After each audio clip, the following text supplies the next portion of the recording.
Hockey Town, it's a place where dreams are found. We fought so many battles here, now we're the ones that they will fear. The cup resides within our town, we won't stop no letting down. The cup is ours, we're all to drink. It's our time, let's rock this ring. Yo, what is up, everyone? Welcome back to another episode of Hockey Town Rundown. You are here with us, your beautiful hosts, once again, Carlo, Zach, and Derek. Boys, Derek, you're sick. Carlo, you're a dad. What's going on, boys? How's your weekend going so far? It's going good, man. It's going good. How about you? Not too bad. Not too bad. I went to the Walleye home opener Friday with Travis and Brandon from Hockey Town West. Thank you once again for bringing me along, guys. That was great. Nick, you're in Mexico.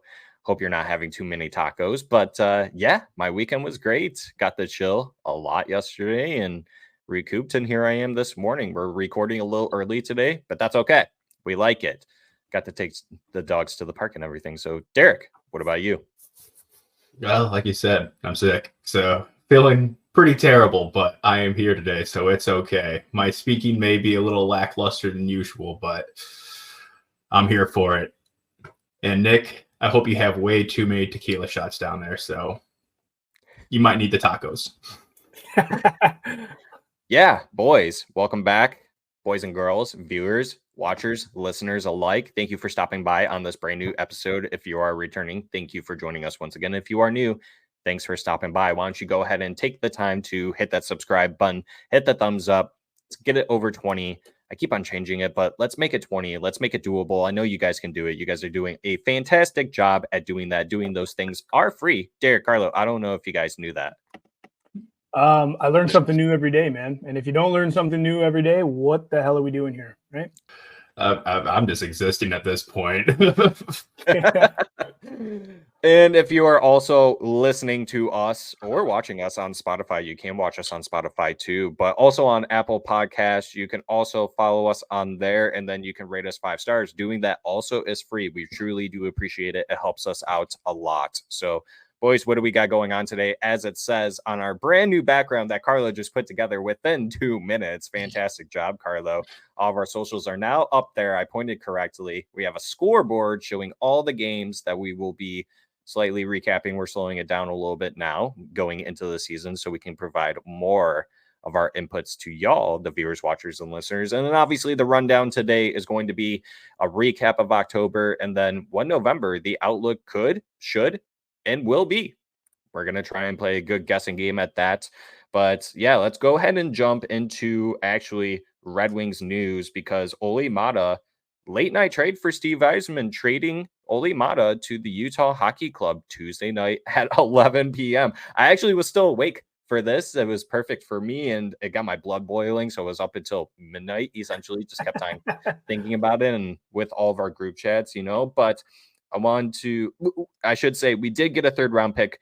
It was the New York Rangers pick, so based on the way that the New York Rangers are structured, the way they look in the standings right now, it does look like it will be a late 3rd, but we were able to get money off the books. We did not have to retain any salary for this.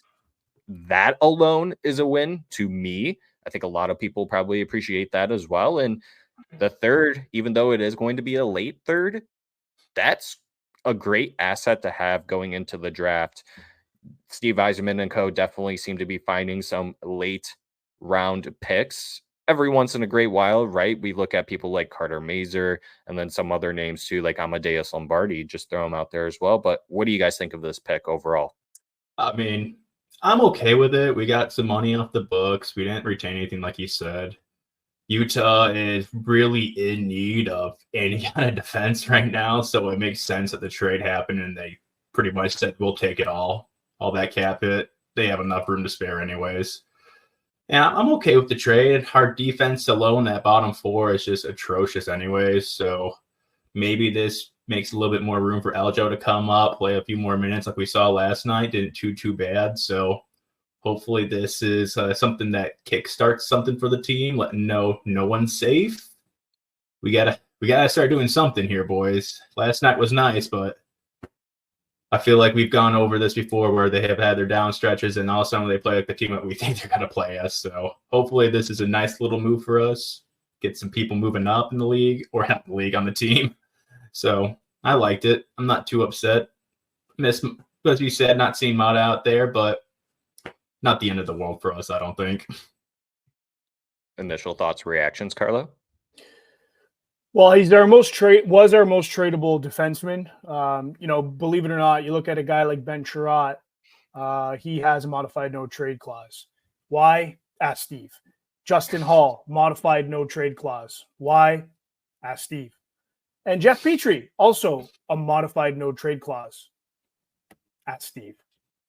So Mata was our most tradable defenseman.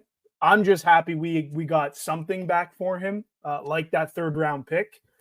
Really makes me shake my head at the whole Jake Wallman trade and getting nothing back.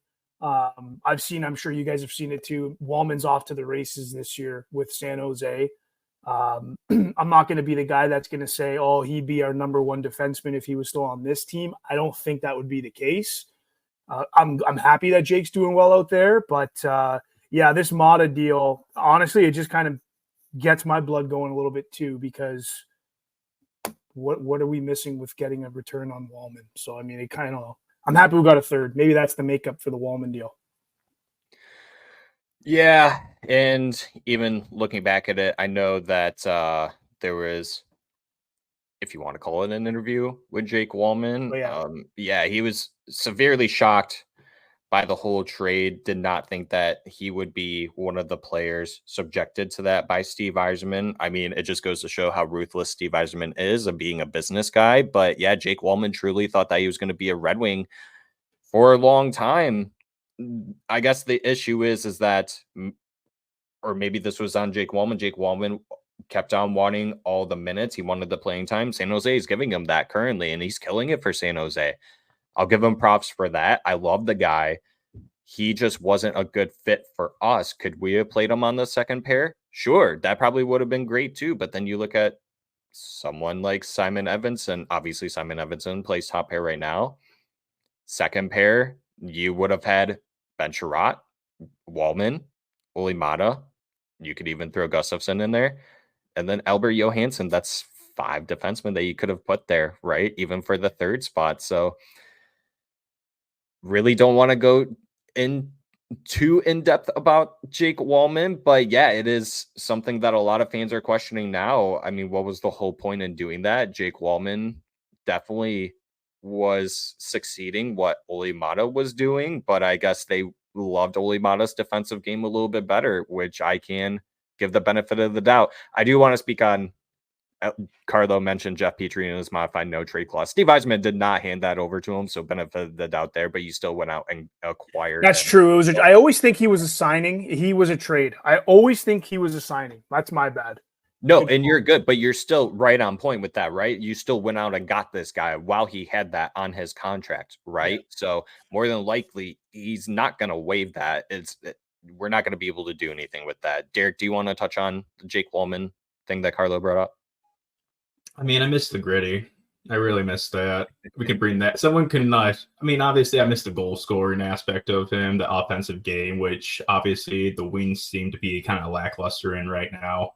It hurts when we get rid of our 2 top scoring defensemen like that.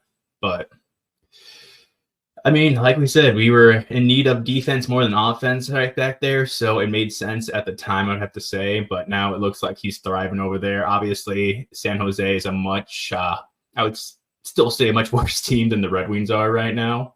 So obviously he's going to get top pairing minutes. He's going to be a number 1 defenseman, PK, power play, all that good stuff, which is probably also tying into his production over there.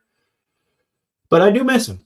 I miss the liveliness he brought to the team and how everyone actually loved the guy. So it hurt to see him go, but it makes sense at the time of the trade, I would have to say.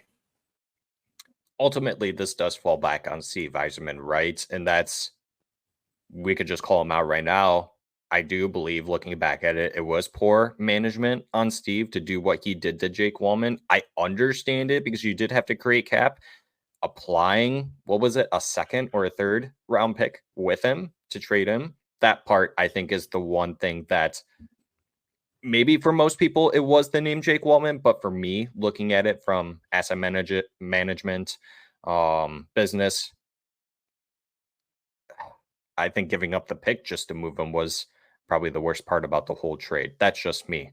Let me know what you think down in the comments. Let us know what you think down in the comments. So yeah, overall, great trade for Red Wings. I thought that was great from Steve Yzerman. So other Red Wings news, the Red Wings did recall Austin Watson, but then they did send him back down to GRG. I think he played one game with us during that call up.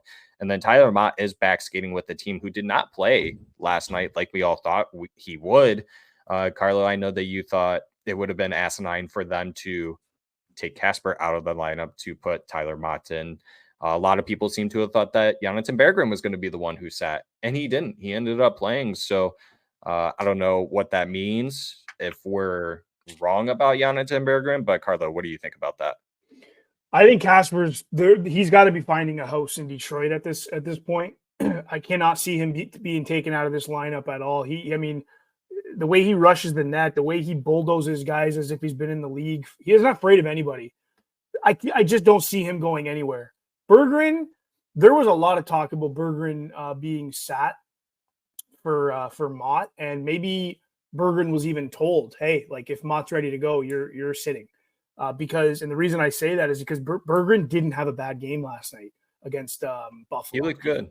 He was a little more tenacious, and I recall I was talking about it in the group chat. Last year when he was playing in GR, he was pickpocketing people. He was annoying. He was pissing people off. We saw a little bit of that last night. We need to see that more, and we need to see the volume level go up to level 11 there, because right now he's on I think a level 4. Last night he showed about a 6 in my opinion, which was nice to see, a bump. But to answer your question, if anybody's going to sit for Mott to slot back in, I would still probably sit Berggren. I don't think him spending a game or two in the press box is going to be bad for him.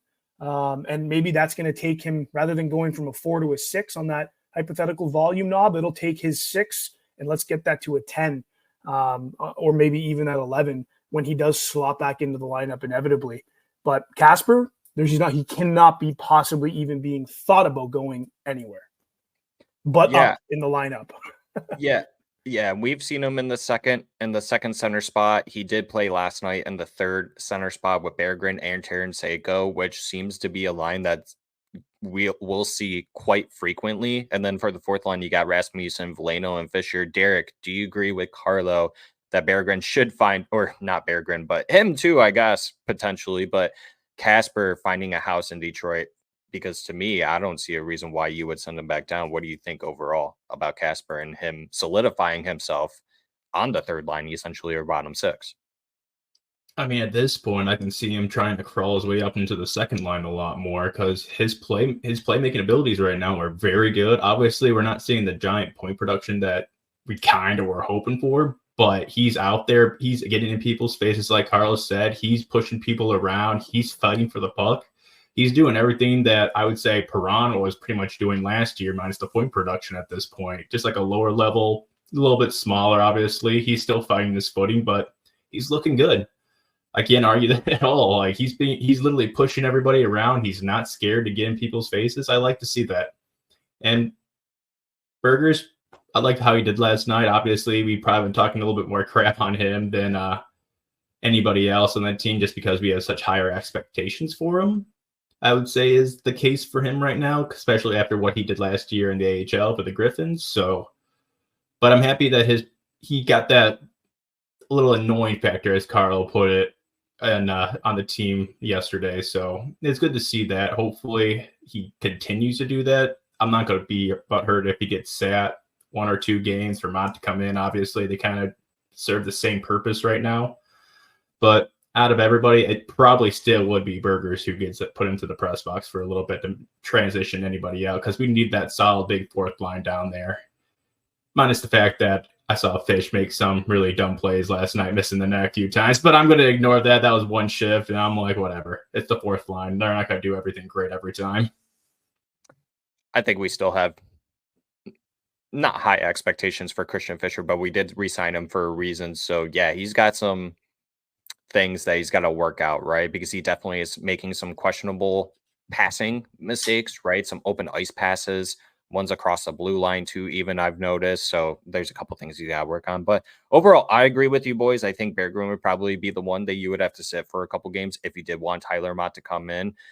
Looking at the PK, if the PK wasn't doing so well, then that's when you would insert someone like Tyler Mott, kind of do a shakeup on that end.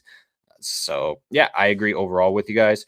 Once again, we're changing things up. I'm going to go and just touch on around the league news. Derek did all these notes. These are great notes, Derek. But Ovi in the cap somehow still doing well. Ovi with his third straight multi-point game, 1 goal, 2 assists, putting him at 859 goals, just 36 away from beating the God himself. Why'd you put that? It's Wayne Gretzky. How else do you want to describe the man at this point? Come on, he is a god among hockey players. We cannot argue that. Even though I'm not even gonna argue that. No, he's not wrong. I mean, you got the God, and then you got McJesus. I mean, it kind of makes sense. All right, fair enough. All right, the Panthers sweep Dallas in the Global Series in Finland. And speaking of McJesus, he is week to week after falling into the boards on the first ship against Columbus Blue Jackets. Sucks if you have him on fantasy, and sucks for the Edmonton Oilers, who really, in general, aren't having the greatest start to the season, but we've seen it before where they turn it around pretty quickly. So, but that does suck for them. Islanders become even more boring with how many injuries they have. Barzal, Pelech, Riley, Romanov, and Duclair. Yeah, I'm sure our good buddy Matt Leslie is and his side of the family is going through a bit of a heartache, but at least they got Ilya Sorokin to save them, hopefully, and Bo Horvat, who I have in fantasy. He's getting me some points finally. And a plethora of other injuries throughout the league. Derek didn't mention any of those. Thanks for tossing that in there. Just go do the research. There's a lot of injuries so far this year, so a little surprised by that. This could be the year where it's just the injury bug. Did we talk about drunk kangaroo driving the Zamboni and crashing into the wall? Because that was funny. No, we did not, but that was really hilarious, Derek. Carlo, did you see that? I didn't see it. You got to send me the video. Oh, buddy, that was hilarious. That dude was so drunk in a kangaroo outfit, and he just went straight down the boards, going straight. Doesn't even think about turning at all, just right into the board. It's like, okay, you could have put some effort, but man, that boy, he's in a little bit of trouble now, whoever he was. Oh, man, a little bit of trouble is, okay.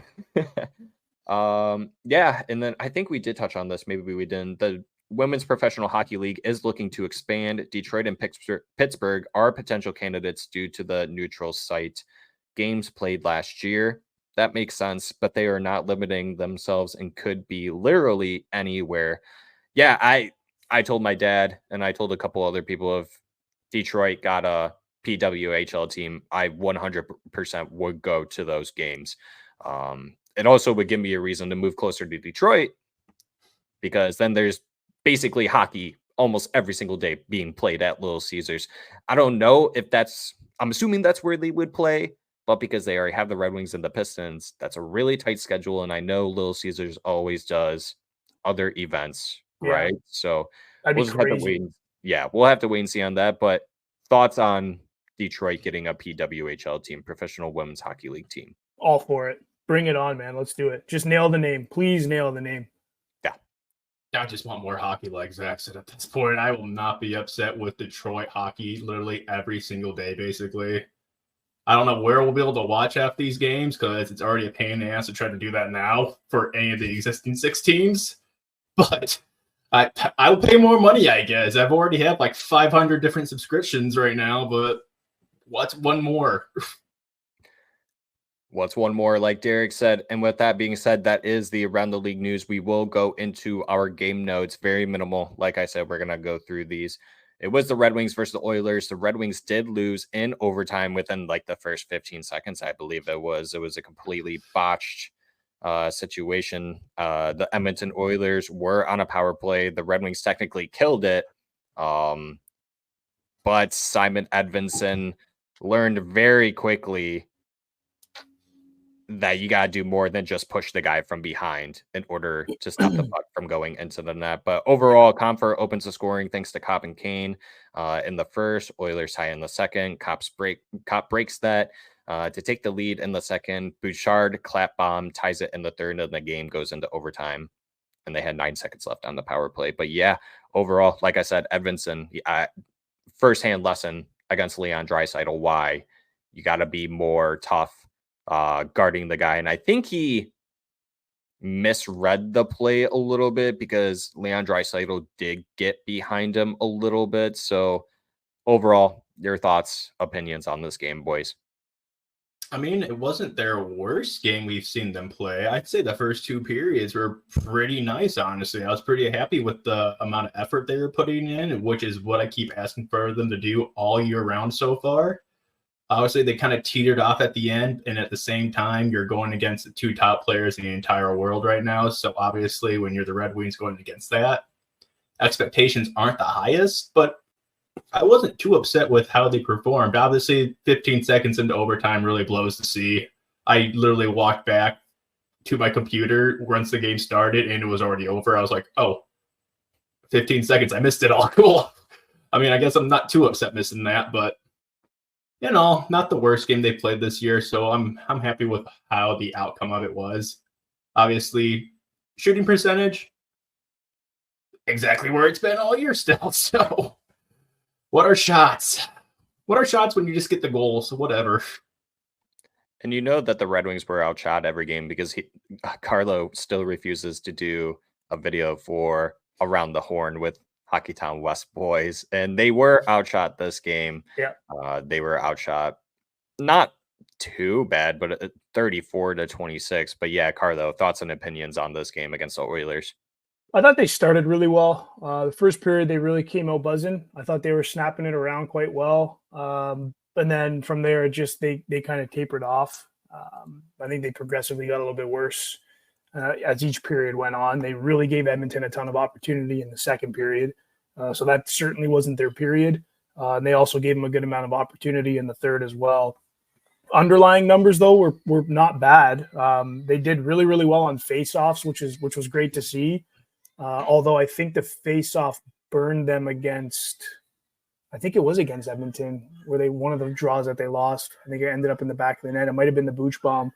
I'd have to double check, but I don't know. I thought it was okay. It wasn't great. Like, it was very mid. Like, it was just a very murky middle brown game, and I picked the color brown because who likes the color brown? Like, it was just there. But it was nice to see their giveaways under 15 for once. That was cool. The big takeaway from this game, obviously, is that you walked out of it with a point going up against the top 2 players in the entire league. Right? Very fortunate to get that point. Like, very, very fortunate to get that point. Other than that, the Red Wings, yeah, I feel the same way as you boys do. I felt like the Red Wings did a really good job. They limited their opportunities. They held Connor McDavid off the score sheet in terms of goals, right? He did get 2 assists, but Red Wings, 60% on the faceoff. They only had 1 power play, so limited time for some players. But you look at it, I mean, Moritz Seider and Simon Edmundson, damn near almost 25 minutes that night. Simon Edmundson, 24-40. Seider, 24-56. All the other defensemen, they were well under 18 and a half minutes. And then Cam Talbot, claps to him because he came out strong. He's looking really great this season, and he looked really great in the Buffalo Sabres game last night. He's 31 of 34 shots against, 912 save percentage. He is doing exactly what he's done in previous seasons, is be a decent above 900 goaltender. And age is nothing but a number to this man, honestly. So props to him for standing on his head against this really good Edmonton Oilers team. But going into the Wings versus Jets game, completely different kind of game. Red Wings, Alex Lyon was in that, and poor Alex Lyon. I really did not think this game was his fault by any means, but they lost 6-2. Kyle Connor is a menace, getting 3 points, 1 goal in the first period when the Jets scored the 3 goals. Larkin and Alex DeBrincat bringing it back to a 1-goal game in the second, scoring power play goals back to back. But going into the third, the Jets had a different plan and scored 3 more in the third. Raymond and Seider got 2 assists in this game. Other than Marco Kasper continuously doing what he does, he registered 15, 15, minutes, 15 seconds time on ice, which was his overall time on ice for the month of October. He only missed one game, which was the first game. He consistently put up 15 average time on ice. So those were the positive outlooks in that game. But thoughts, initial reactions of this game? Nice little breaking silence there. Okay, I'll go on that one. I mean, I was okay with how they were playing. Obviously not great. It was 2-2 going into the end of the second period, and they got that late second period goal, making it 3-2. So I wasn't too worried at that point. It looked like the Wings were still trying to compete a little bit, but man, once that fourth goal went off at Rass's skate, you just kind of saw the downfall of the team. It looked like it just sucked the life out of them at that point. And then bam, bam, bam, just 2 more goals after that just to put us away. I was just like, well, okay, there's the Red Wings we've seen most of October right there. Yep. They get down, they get a little deflated, and they just can't pick themselves back up. We're definitely either a start the beginning of the game, first period team, and we just trickle down, or for some reason we don't want to start the beginning of the game and we come back into third and try to do something. But what can you do when you go against an 8-1 Jets like that? Now after this game 9-1, or if they could be 10-1 now, I don't even know what their record is anymore. I don't want to keep looking at it. It just makes me really sad. More so sad that Steve didn't push a little bit harder to get Kyle Connor after watching him get multiple points in every single game he's played in so far. Oh, it hurts a little bit, but first 2 periods, not the worst. I do want to say real quick, sorry. My biggest fleck of this game is that Ben Sherratt and Jeff Petrie got essentially the same or more playing time than Moritz Seider and Simon Edvinsson. So this defense got broken down essentially. But Carlo, thoughts, initial reactions? This was the game where they got booed off the ice after the first period. Yeah, that's my reaction to the game. It was not good. 17 giveaways. I think they had 6 blocked shots. They like, what are you guys doing? They did have a high amount of hits, which was a nice thing. They were playing very physical. Face-offs were terrible. Just not a good game. Like, they did not come out strong at all. And that's just one thing that seems to be a common theme with this team is it's very rare for them to come out with a hot, good start. We saw it against Edmonton, was a good start, and then it just tapered off. You know what I mean? It just goes. This game, they came out, they did not look good. Is it the Winnipeg Jets? Yeah, like, for sure. They're hot, they're flying, but like, I don't know, man. Like, we're a good, like, on paper, this is a playoff team, and they're just a good team comes in and they're not even trying. It's like they're not even trying. I know they are, but like, they just look like they're getting dismantled. This was not a good game whatsoever for me. It really kind of I think this game really showed me and really level set my. I shouldn't say level set. Maybe it reset my expectations of this team this year. And this is just me speaking on what I've seen in my own eye test. But this game really kind of put it in perspective of what to expect, because I do feel like my expectations and many's expectations are just a little too high. So I don't know if there's anybody else out there that watched this game and kind of reset their expectations, but this was that game for me. It just, again, another boring, brown, vanilla milkshake type of game for me.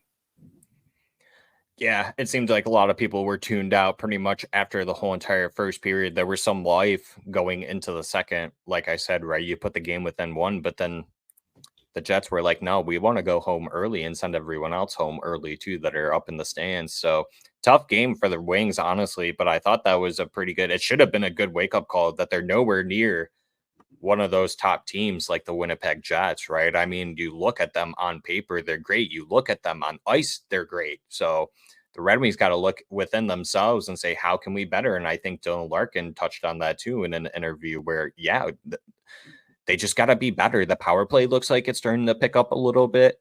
They did that in the Sabres game too, going into that next. But yeah, overall, 5-on-5 special teams still needs to click, and they need to get to work. Boots on the ground, heavy lifting, get rolling. So let's go and touch on that game, the Wings versus the Buffalo Sabres, where Cam Talbot was in net. The Red Wings did win 2-1.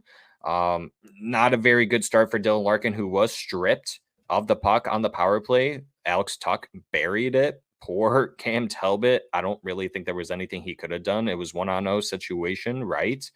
And the Buffalo Sabres were up 1-0 pretty quickly. Dylan Larkin said, "Let me put the team on my back, though." And he decided he wanted to score 2 goals on the power play. He made up for it. He was hard on himself, too. I think it was Trevor Thompson that was interviewing him in between periods, and he looked like very upset with himself. But you nailed it. He did make up for it, and he made up for it in spades because he got the game winner as well. Tying goal and the game winner. So, I mean, you got to give credit where credit's due. Larkin showed up last night. Yes, he did. And Cam Talbot also showed up last night. Totally. He made 31 or 32 saves, 969 save percentage. Overall, I thought the Wings did a good job limiting Buffalo's opportunities compared to the first time that they played them, where they got smacked, right? Talbot did have to make some key saves, but this team overall looked better. It did look like the game similar to the Edmonton Oilers, minus the part that I had to go into OT, obviously, but did it help that the Buffalo Sabres played the night before? Maybe, but win's a win in this league, right? So we're going to take it, right? But initial thoughts, reactions of this game, Derek. I mean, it was a much better game than what they've been doing most of October. They actually had some compete out there. They had some drive. They didn't like what happened at that Winnipeg game, so they came out with a little chip on their shoulder, it seemed. They're a little more physical. That third line was nice to watch. Was Casper and Berge out there actually running down some people. Casper's nice little one-handed run at the net made me really happy. Didn't even get pushed off. Literally just pushed all the defense out and tried to push it through that 5-hole. Obviously, there wasn't really much you could do on that situation because he literally had one hand on the stick trying to get it in. But it was good. It was nice to watch the young guys finally thriving out there a little bit, pushing around some people, getting some shots on net. 2-1, obviously, I'll take it. It's a win. Larkin, obviously, kind of was a part of every single goal, which is funny to say. But, hey, he made up for it, like you guys said. 2 power play goals. It was nice to see Cam came out and just owned every shot. Obviously, I feel like it could have been a couple, like maybe 3 or 4-1 at this point, but Buffalo had someone who wasn't even their goalie performing some acrobats in net, making a couple block saves. What was that, Tooch? Yeah. Jesus, Mr. a windmill Alex save. Tuck pulling the Brendan Shanahan in net. That was awesome. Alex Tuck was out there all over the place. He was not only scoring goals, he was blocking them too. The ultimate goalie that every team wants to have on their team. Yeah. I mean, and although the Red Wings did well, we won the game. They didn't give me a heart attack at the end of the third period like they usually do when they're only up by 1 goal. Obviously, they pulled the net. It was a little bit more pressure, but at that point, we saw, I think, what was that, Comp, who was skating down, just staring back. I'm like, where's Larkin? I'm like, I knew what he was looking for. He was looking for Larkin because he wanted to give Larkin the puck to get the hat trick on the empty net. I was like, I like where your mind was at that point, bud. But at the same time, just fucking rip it at the net if you're past center ice. There's no goalie there. Just end the game right there. I don't got to be the nice guy every time. In that game, too, the Red Wings, with I think it was like 1 second left, they had a penalty called against them, which at that point just call the game, right? But that's enough time for a 1T in NHL. 24 and 25, so every second counts in this league nonetheless. But I mean, I'm pretty sure Cop had a shot right there at the very end of the face-off. He didn't even pull it back. He was smack just wide on it. I was like, honestly, not a bad try. Carlo, thoughts and reactions to the game, bud? Good start for November, which we need. I thought they did well boxing out as a unit. They did a really nice job keeping Buffalo to the outside. I don't know if I could say that for any other game this year. They were feisty out there. They were they were. And it's funny because they really didn't have too many hits either. I think they had like 11 hits to Buffalo's 17, but they did a good job just getting in the way and disrupting the play. So I mean, if they can, it wasn't a sexy game and by any means. It certainly was not a sexy win, but a win is a win, to Derek's point. We'll take it. And you look at some of the little things they did well, or I guess better than what they've done in the past. I would say it's boxing out the opponents. They did do that well. Yeah, 100%. Yeah, definitely not one of the most exciting games. I told the boys I was primarily on my phone more so than I was watching the game, but nonetheless, still watching it and hearing all the things that were going on in the background. But a win's a win in this league. You got to take them when you can, even when the opposing team is playing the night before. So you catch them when they're sleepy still, right? They're dog tired. So yeah, great win. Yeah, good start to the month of November. So with that being said, before we actually do a November outlook continuing on, let's go ahead and do a scary October recap, unfortunately. So yes, the pun was intended, but yeah, the Detroit Red Wings boys, I mean, the Red Wings ended being the month of October being under 500. They lost. Was the first game against the Pittsburgh Penguins? Yeah, it was. Yeah. Okay. They lost to the Pittsburgh Penguins 6-3. They beat the Nashville Predators 3-0. Lost to the New York Rangers 4-1. Lost to them again 5-2. Beat the Nashville Predators again 5-2. Beat the boring Islanders 1-0. The depleted Islanders, I should say. The New Jersey Devils, they beat 5-3. Lost to the Sabres 5-3. Lost in OT to the Oilers 3-2. And then lost to the Winnipeg Jets 6-2. No matter what team it is, I would say that this was a pretty tough schedule. On top of that, too, the Red Wings were down with the sickness. Thought the Red Wings, for what it's worth, did a decent job. Obviously, we would have liked to have seen them done better. We've talked about it, right? 5-on-5 and special teams were not clicking whatsoever.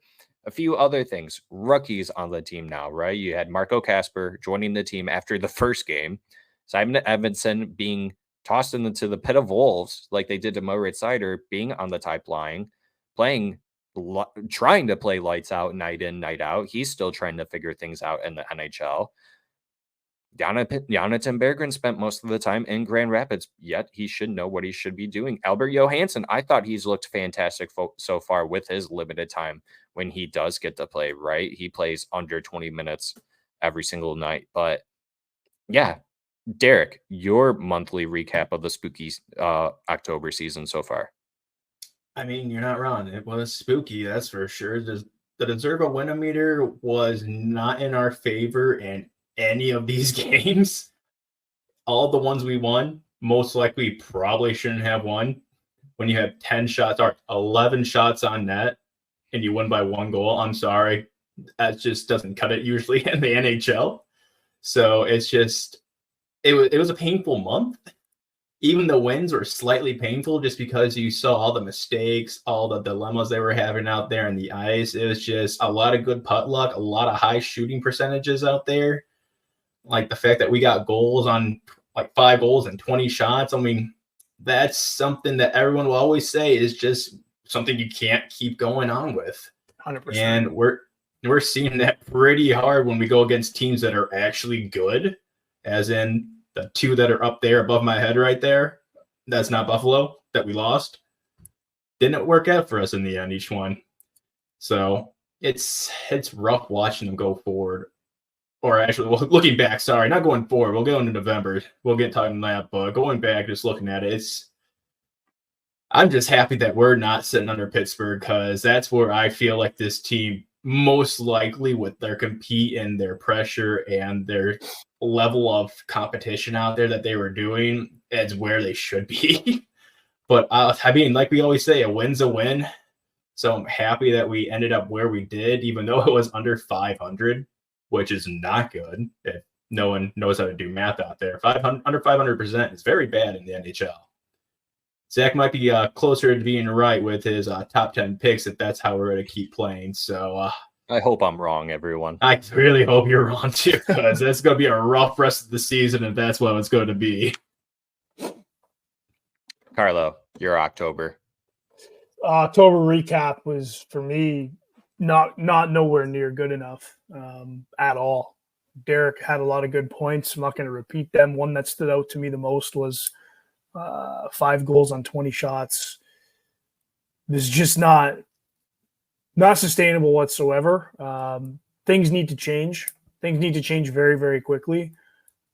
If I had $1 for every time the Detroit Red Wings dumped and chased the puck, I'd be a millionaire, maybe a billionaire. And the reason why I don't like that play with this specific team, it's not that it's a bad play, but it's you have to do it when you have the right tools. Detroit Red Wings the forwards are all small. If you got 3 guys rushing up and they lose that race or they lose that battle, now you got 3 guys going against 2 Red Wing defensemen the other way who are also not good. And you're going to get scored on. And you're going to give up a lot of shots. And when you go and dump the puck and you don't get it back, you're not getting a shot on net. Hence why we keep getting outshot. Hence why I don't have a video for Sound the Horn. And I don't know if I ever will this season. I'm just not convinced. Yeah, dude, I'm not convinced at all about anything about this Detroit Red Wings team. Call me crazy. Call me it's way too early. And it is. I mean, it's October. It's literally month 1. This team looks like they have no business even flirting with the postseason. They look like a bottom 8 team in the league, and they have a lot of gut checks that they need to do and a lot of mirrors to look into because this is just not good hockey at all. A win's a win, I know, but when you're winning with 11 shots and the quality is just not there, that's for me. That's still not a win because the next night we have to go out and play. Who was it? Edmonton. I knew we were going to get cooked, and then we got to go out and play Winnipeg. I knew we were going to go and get cooked. There's nothing about this team that I'm like confident about. Like, I'll be honest with you, every night, every game, based off of what I watched in October, I am expecting them to lose. And I say that with pure honesty. It hurts I agree to hear that. I'm sorry, man. I don't want to be a negative Nancy here, but like they have shown me nothing to go and bet on them to win a game. I was telling my buddy Jeff this. He's like, do you plan on going to a Wings game anytime soon? I told him straight up, I was like, they have to give me a reason to want to go. 100%. Right now, they're not really giving me that. I want to go, but just because I'm a Red Wings fan, but I want them to make me go because they're playing really good hockey. Yeah. Which is what they're not doing currently. So, Carlo, I'm right there with you. I wouldn't call you negative Nancy. You're just being honest about it, right? I mean, everyone can see it out on the ice, right? I mean, 100%. A lot of people are picking on the coaching. A lot of people are picking on general management. People are picking on players. People are even saying goaltending, which is super weird to me because you look at the goaltending and Alex Lying has a .940 save percentage, a 2.05 goals against. Cam Talbot, 3.21 goals against and a .913 save percentage. And they showed it in last night's game. The league's save percentage is down. It's under 900 around the league. So the Red Wings, dare I say, have one of the better tandems in the league. But then you look at the product they have in front of them. They're not really showcasing that. So, Carlo, you're exactly right. So you can kind of pick on everyone there, but it's some things I do want to mention at least. Obviously, Raymond wore the A last night, but I'm going to include it. The Red Wings are 2-0 when Raymond wears the A, and he has 11 points in 11 games played. And he's snake bitten. He should have 20 points right now. Yeah, easily. He's killing it. Marco Kasper has solidified himself in the middle 6, even bottom 6, whatever you want to call it, bottom 9, even being kept off the score sheet. Like Derek mentioned, he is not scoring or anything, but he's playing good hockey. And maybe that's what a lot of fans are really, I don't want to say it like that. Maybe some fans are getting restless about that, but that's the cost of it, right? He's never played in the NHL before.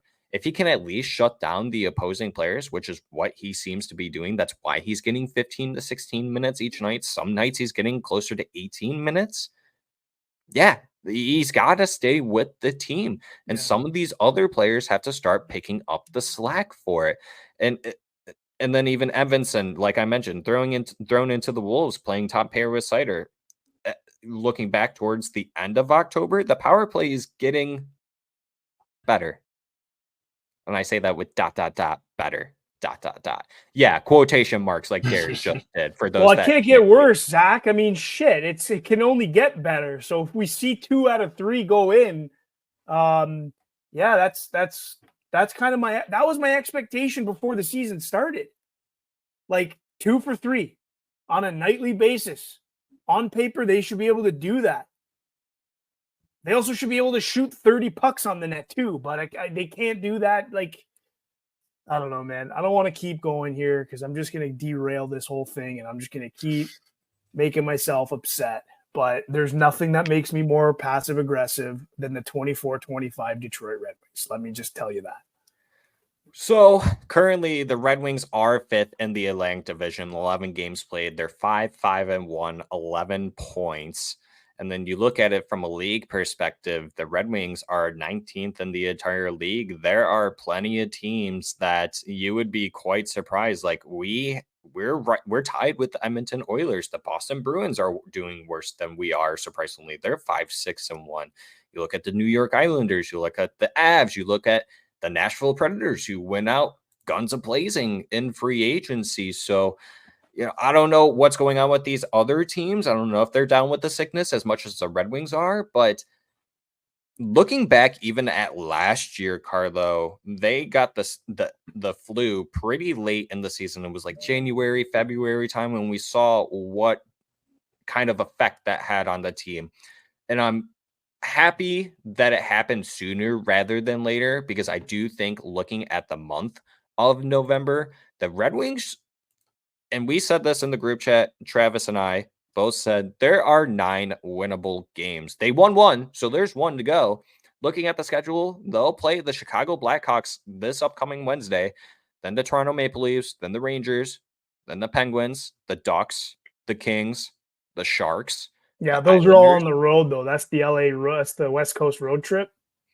And the Wings don't typically do well on the West yet. But then they play the Bruins, the Islanders again, the Flames, and then the Devils. But still, nonetheless, I mean, you have 3 bottom-tier teams here. Technically 4 if you want to throw in the Pittsburgh Penguins here, and then the depleted New York Islanders, as Derek once said. So, yeah, I mean, you got to take advantage of some of these games. I know that they're away, but they got to take advantage of that. And that's why I say 9 winnable games. Do I think that they're going to win those?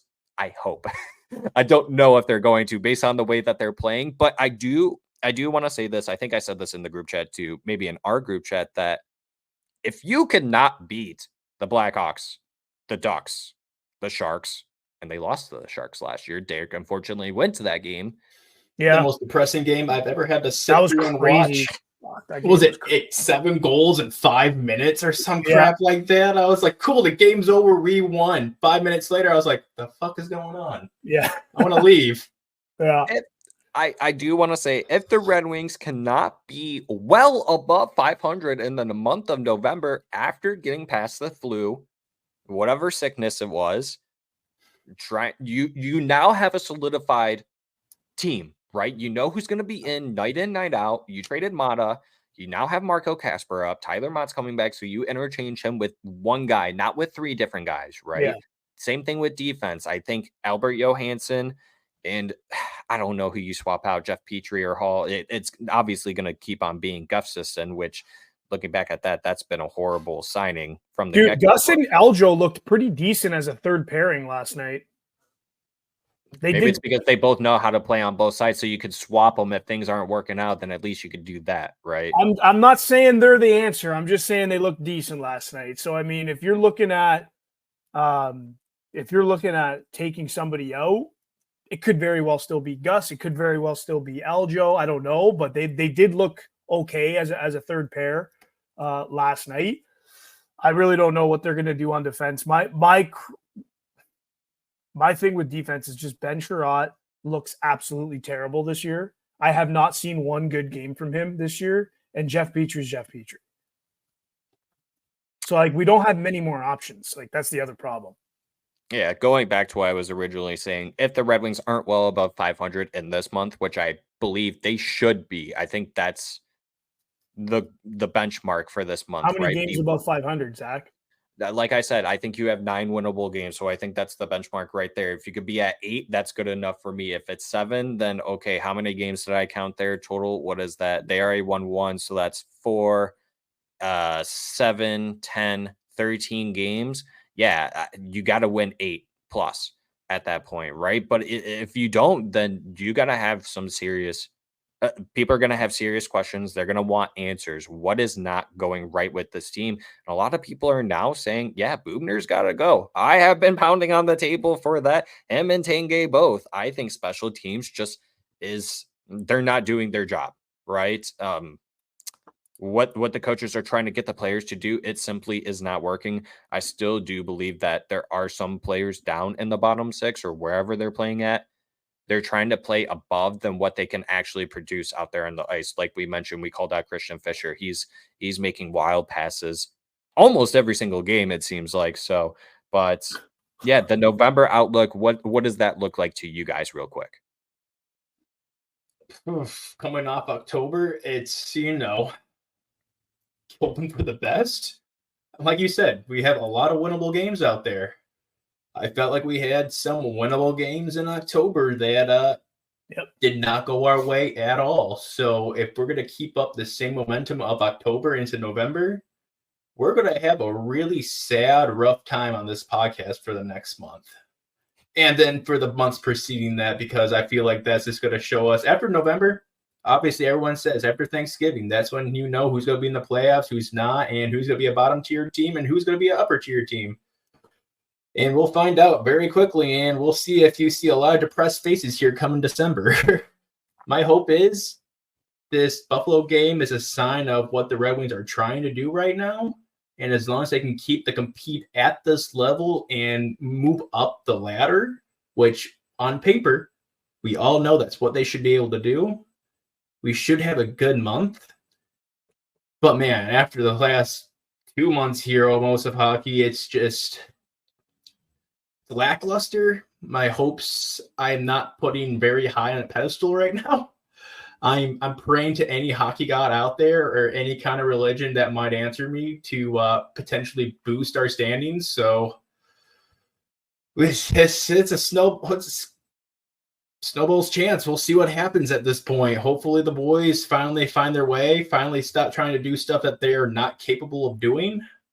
Like you said, we see Fish doing quite a bit. Even Patrick Kane touched on it in one of his interviews, saying that the boys are just trying to do way too much out there. They got to simplify their game, know exactly what they're doing. Heck, take a page from the New York Islanders at this point. Be basic, be boring, do what you can do, and just shoot the puck at the net. Because a garbage goal is a goal. That was an Islanders game last night, I thought. I didn't want to say it, but you just kind of said it. Like, I kind of feel like last night was a very New York Islanders-esque type of game and type of win from the boys. What do you think? More shots on net, but I would agree. I mean, I even tweeted it. It felt like that the Red Wings were playing against the Edmonton Oilers again. Obviously, they won this game versus that game, but yeah, the Red Wings played to their skill level. That's how they should be doing it, and understanding that who they're out there with the ice, how can they contribute to get the points that they need on the scoreboard, right? Not everyone has to be the goal scorer, but we need more shots in general to get the opportunities, right? But I do agree with you. It was a very, like I said, it was kind of a boring game. I kept on looking at my phone. I was playing games on there while just listening to the game. And whenever I'd hear Ken and Mick go up a couple octaves in their voice, I'd be like, okay, yeah, let's go. But yeah, that's just it right there, Zach, is that's where I'm at with this team. And I'll jump right into my November outlook. They're on in the background now. They had October. They had a month to kind of suck me in and kind of hype me up. They've done quite the opposite to the point where they are now on the background. And I'll just listen because Ken and Mick are on. I'm at a point now where if Ken and Mick aren't even broadcasting, I'm probably not even going to watch the game. You talk about November, winnable games, sure. Would I bet on them to win any of them? Absolutely not. I have no trust in this team, their system, the skill level, the talent. I need to see a lot, and I need to see it consistently in order to have that faith and that fire back to this team. I'll always believe in this team, and I'll always be a diehard fan, but I'm always going to be calling them out as well. I don't know what some people are hanging on to. I don't know what some people are defending. I have no clue if they've been hypnotized or whatever the case is, but this team is mid. They are not good enough. And I am not convinced that they're going to win 8 or 9 games in November. Not even. I think they're going to maybe win 3 or 4. 3 more, because they already got 1. I'll give them a total of 4. That's where I'm at with this team based on my eye test. Carlo wants my hot take to come true. He does, but he doesn't at the same I don't want it to come true. It just seems like it really is going to come true. And I don't think that's anybody's fault on this panel here. But I do think that changes need to be made. I've been very vocal about that. Whether or not we see that, who knows? But yeah, I'll give this team 4 wins in November. If they can get 8 or 9, then hey, maybe we got something going. Maybe the flu really did kick their ass, and maybe it's out of their systems now. Maybe they're getting a little more adapted to the way Snoozy Lalonde runs his camp and runs his game. I don't know, man. I'm just so bored. Like, I'm just bored watching this team. Like, it's unreal. It hasn't been pleasant hockey, right? It's been very rough. It's been rugged, right? Hopefully the Red Wings can sand it down going into November. But yeah, I mean, just those 3 teams I named off, you got 3 bottom teams there. You got San Jose, you have Chicago, and you have the Ducks. You definitely have to take advantage of those teams. I mean, Carlo, I'll let you touch on it. I'm just going to ask this. What if they don't win all 3 of those games? What if those are the 3 games that they don't win? What if they win 1? What if they win 2? But those are teams you should definitely be beating. They don't win against winnable teams. Like I touched on this last year. I don't think they game plan properly for these lower tier teams, if you want to even call them lower tier. Like LA, they have 15 points. Like LA's a pretty good team. Who else they play? Anaheim. Anaheim. LA, Anaheim, and San Jose. Anaheim, that's a new team. Gary Bettman, get a new team going. So you got Sharks with 8 points, Ducks with 10 points, and you got the Kings with 15 points. I think they're going to lose all 3 games. I don't think they game plan properly. I just don't think they game plan properly. And it's a road trip too. But back to what I was saying earlier, like they haven't started on time once this season. Against Edmonton, they started quick. That's on the head coach. Get your shit together. Like get these guys fired up. So now you're on the road and you're playing late games. I don't think they're going to win a game. I really don't think they're going to win one of those games. Derek. Because it's on the road, and Snoozy Lalonde probably puts those guys to sleep before the game. So, Derek, take it away. Please take it away. Yeah, I didn't mean to cut you off there. Derek, how many winnable games or what? Yeah, real quick, what do you think it's going to look like based on the schedule? I mean, if they play like October, I think Carlos' prediction is going to come true very quickly, and we're going to be very depresso espresso out there, and it's going to be a rough December for us moving forward. But hopefully, like we touched base on it last week when we just started roasting the upper management and the coaches, which I'm happy we kind of did that last week because I feel like if Carl got a hold of that today, he'd probably rip a few people a new butthole right now. So. But she's still my guys. Don't worry. That the episode's not over. Still, hey, yeah, we still could go off here. I'm a huge accountability guy, and I'll call you out. I don't care. But he's right. They gotta light some fires on these guys' asses at the beginning of the game. They have to know who they're playing. They have to play to their level, and not to the team's level, but to the Red Wings team's level or higher every time. They can't just get sucked down to playing these bad teams, thinking it's going to be a blowout, and just play to those teams' level because we're going to lose that every time. Those teams know how to play at their level because they suck already, but they're going to try their hardest anyways, even though they suck. If the Red Wings just play to their level and suck, it goes really bad multiple times more than none. So, and like Carlos said, they just need to light a fire on their asses. And if they actually play, they come out competing, and they actually feel like they want to win the games, I feel like they could produce a little bit more. Am I really certain they're going to be above 500? Probably not, though. As of right now, my hopes for over 500 not really there. I'll give them at 500 for November with the way they've been playing, which is what, 6-7 games. Yeah. Well, 6 is under, 1 game under, 7's 1 game over, I guess. 6.5. Fuck it. There you go. I'm taking heavy under on that one, but that's just me. Well, that's it for the main topics. But before we actually do end that, I'm just going to go ahead and read off some of these Twitter comments because we did ask, because our group chats were getting a little rowdy based on the way the team played all of October. We wanted to ask the fans, what is your biggest concern this season so far and moving forward? I'm just going to read these off. If you guys want to comment on any of them towards the end, go ahead. From that Red Wings what is your name? Fan. From that Red Wings fan, my biggest concern is our defense. So many times they give teams way too much space and time, and pucks end up in the back of our net, sometimes even off our own guys. Cough, cough, Sherratt.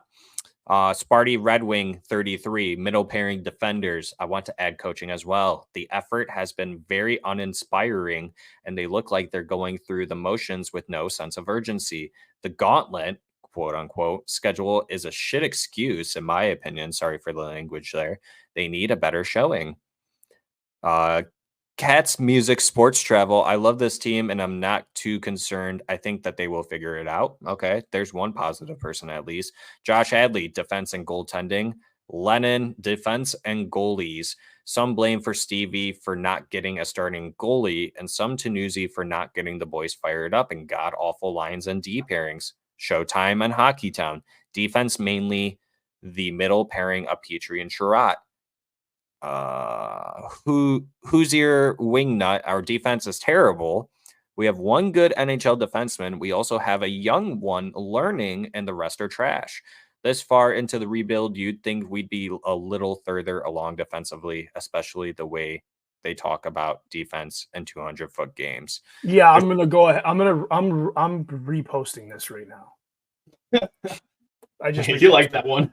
That one is just perfectly said, man. Like that's exactly what the deal is. There's a couple more here, just 2 more I'm going to read off.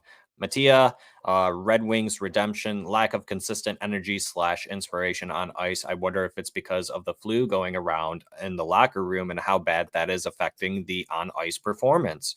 But that seems to be the main concern to me. I am convinced this team can be good when the spark is there. And then Hockey Fan, last but not least, consistency of goaltending and lack of depth and defensive core, both of which require forwards to spend most of the game defending and not producing.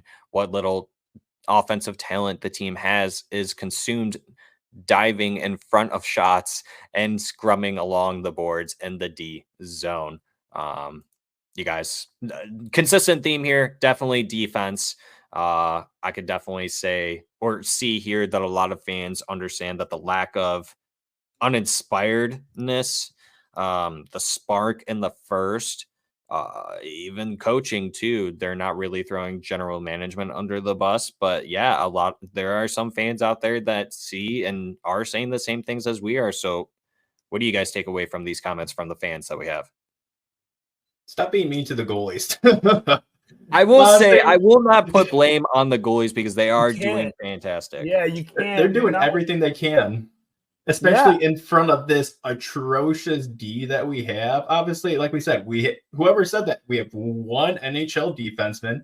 We have a brand new guy who's trying to get his footing in the league when his first year. He played 9 games last year. That's nothing. This is still Edmonton's rookie year. Look at that man right on Zach's screen right now.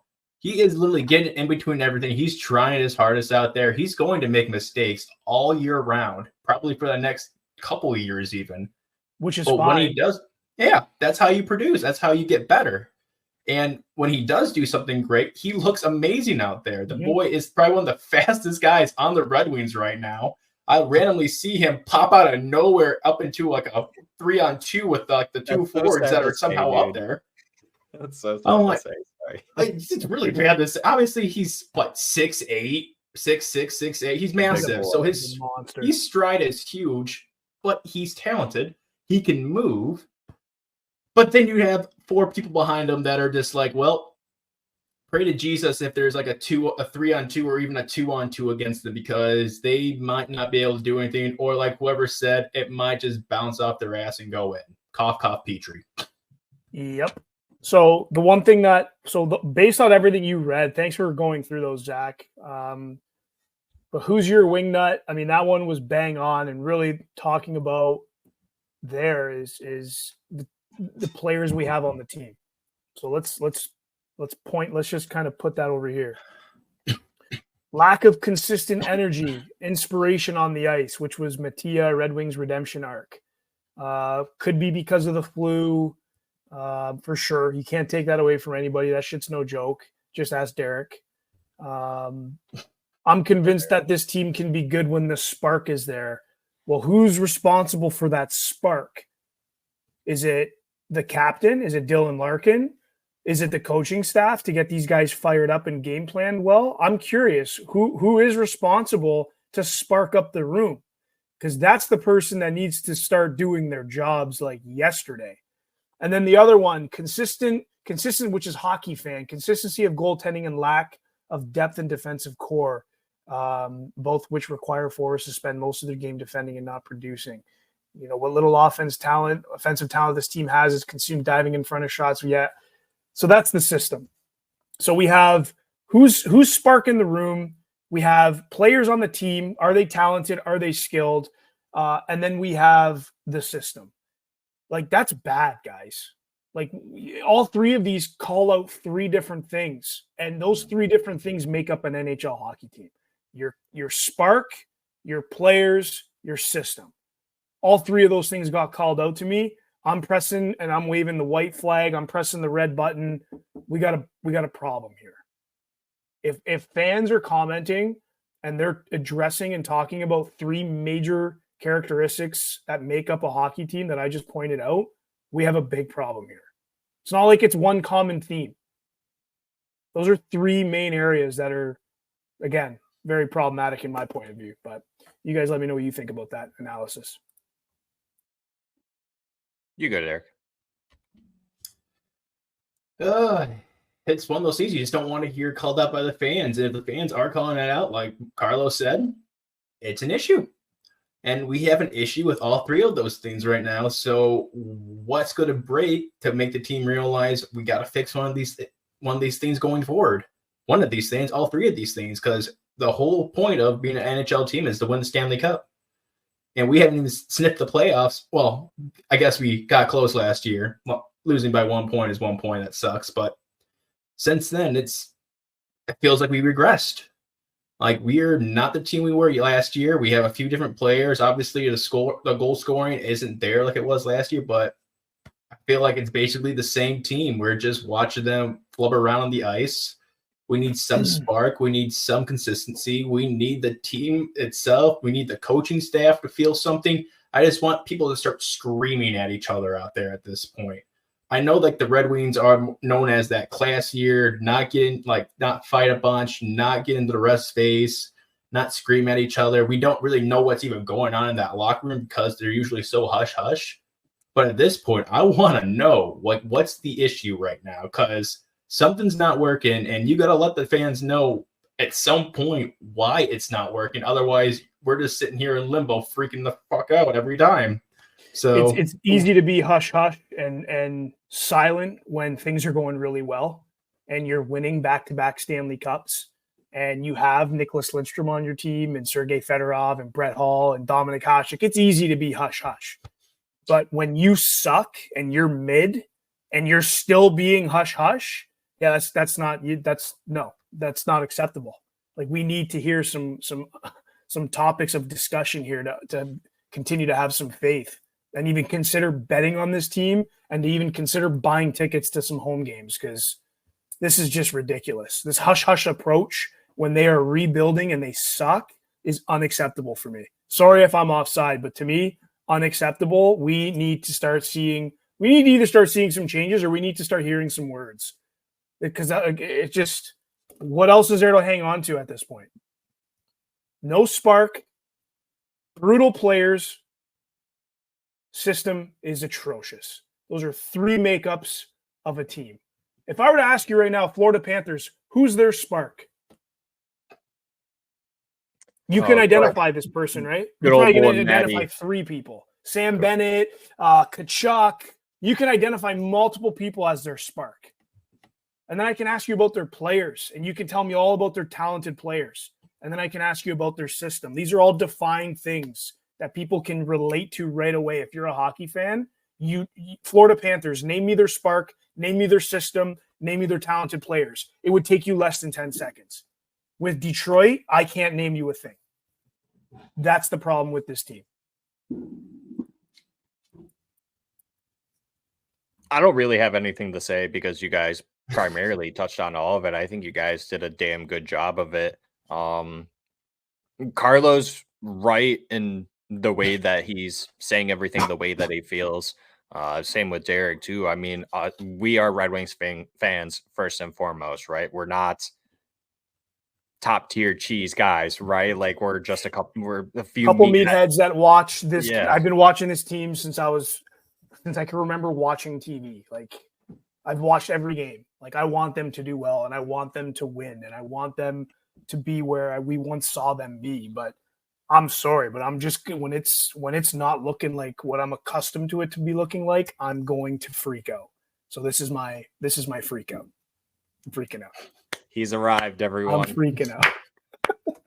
Text message Carlo has featured onto the podcast today. Yeah, it was all good stuff. Honestly, I really liked it. Everyone did a fantastic job here. Thank you to those who took the time to lay out their comments. I know that we never mentioned that this would be featuring on the episode, but we will be letting you all know that we did read those once we let you know that this is airing. So, boys, I think this is a good stopping point right here. So why don't we go ahead and take the time to do our final thoughts, and then we can wrap it up.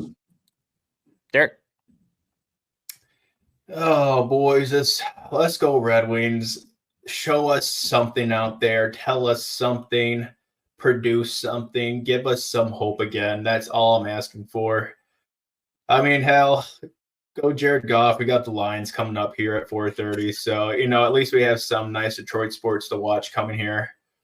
Yeah, God, after we shut this up, I'm going to go take a hard nap. That's definitely what I'm doing after this. So hopefully I wake up by the game. Facts. Outshoot an opponent, and let's go Lions. I need the Lions on a weekly basis to keep me sane. So never thought I'd say that. My final thoughts are let's go Red Wings. The Red Wings just today reassigned goaltender Carter Gylander to the Griffins from the Toledo Walleye. So they made a call up. Okay. So Husso's still injured? Husso's still injured. So my final thoughts are Husso, get well. Kosa, keep doing your thing down there, dog. Red Wings outshoot an opponent. That would be great, but do it with a dub, not an L. That would be greatly appreciated. Yes. I still believe there are not at least 9 winnable games for this month. Hopefully the flu was a good reason why the boys couldn't get clicking like they did in October. Let's not make Thanksgiving time scary for the Detroit Red Wings, or else we're going to have even more serious discussions as to what kind of changes need to be made. But yeah, you guys let us know, and thank you for taking the time to do that. And from here, I want to say thank you for stopping by once again if you are returning, but if you are brand new, thanks for stopping by. If you haven't already, hit that subscribe button if you're watching us on YouTube. If it's on Spotify or Apple, hit that follow button and then rate us 5 stars. Hit the thumbs up on YouTube as well. All the things go a long way for us, and it is free to do. I don't know if you guys knew that or if you guys forgot when I said it the first time. I think I remembered that one for now. Remind me next week, though. I know you'll forget next week. Yeah, I'll forget by next week for sure. You guys are very forgetful. That's why we make the notes in our notes tab for our iPhones. So with that being said, we'll see y'all on the next one. See ya. See you guys. Bye, y'all.